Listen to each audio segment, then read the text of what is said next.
corpo humano pode ser afetado de numerosas maneiras, pelas quais a potência de agir é aumentada ou diminuída.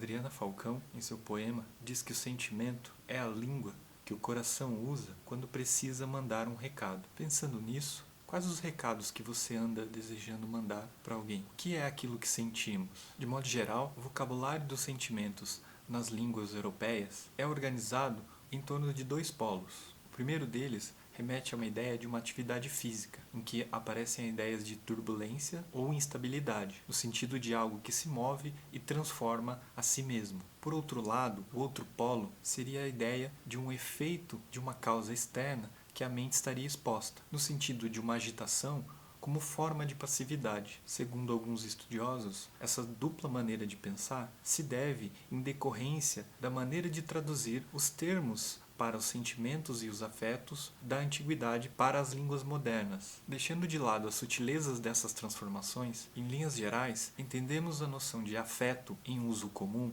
no sentido de emoções positivas que se referem às pessoas. Afeto, que vem do latim affectus, aparece de maneira diferente na tradição filosófica pelo conceito de afecção, que basicamente significa um estado ou uma condição de sofrer uma ação, ou ainda ser influenciado ou modificado por essa ação. No entanto, uma afecção pode acontecer no sentido relacionado também a objetos, como em expressões do tipo: este metal é afetado em contato com ácido. Nesse sentido, o afeto é uma espécie de emoção. No entanto, ela se diferenciaria, por exemplo, da paixão de seu caráter dominante e totalizante, em que a paixão toma conta da pessoa e se torna incontrolável. Se por um lado as emoções podem estar relacionadas às pessoas, coisas, objetos, fatos e situações, por outro lado, os afetos eles residem exclusivamente para emoções que dizem respeito a relações interpessoais, nos quais o adjetivo afetuoso auxilia na compreensão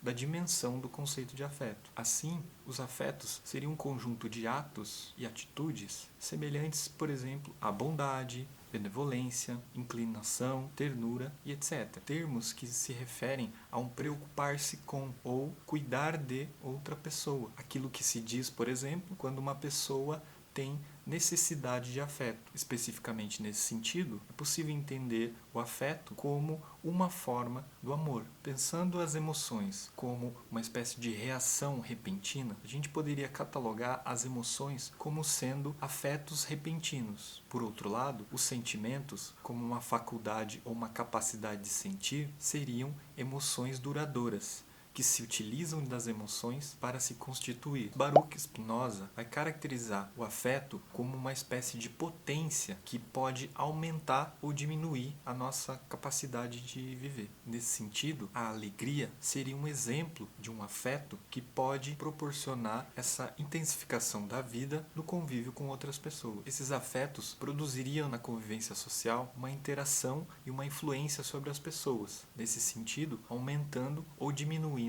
a potência de viver. Em seu livro Os Sofrimentos do Jovem Werther, Goethe menciona que uma gota de mau humor é suficiente para contaminar o oceano inteiro. Aqui a gente poderia tentar visualizar um exemplo disso que o Spinoza está chamando de afeto. Um exemplo contemporâneo que problematizaria essa classe específica do afeto ser de uma dimensão relacionada a relações interpessoais seria uma obra de arte chamada Heart Pillow, que seria um travesseiro que reproduziria batimentos cardíacos de outras pessoas. Nesse sentido, ao misturar algo de humano com objetos, com coisas, que seria o travesseiro, coloca em questão se um afeto poderia ser produzido por uma coisa e não necessariamente apenas relacionado às relações interpessoais. Ou, no caso, a partir de uma coisa, de um objeto, se ter um afeto intensificado em direção a uma pessoa, a um amigo, a um cônjuge ou a um familiar. De certa maneira, na filosofia, os afetos, os sentimentos e as emoções sempre foram pensados sob uma rúbrica de subserviência à razão, no sentido em que aquilo que vai comandar esses sentimentos, afetos e paixões seria a rainha chamada razão. Isso difere ao longo de filósofo e na tradição filosófica, mas o que é interessante pensar aqui é que os afetos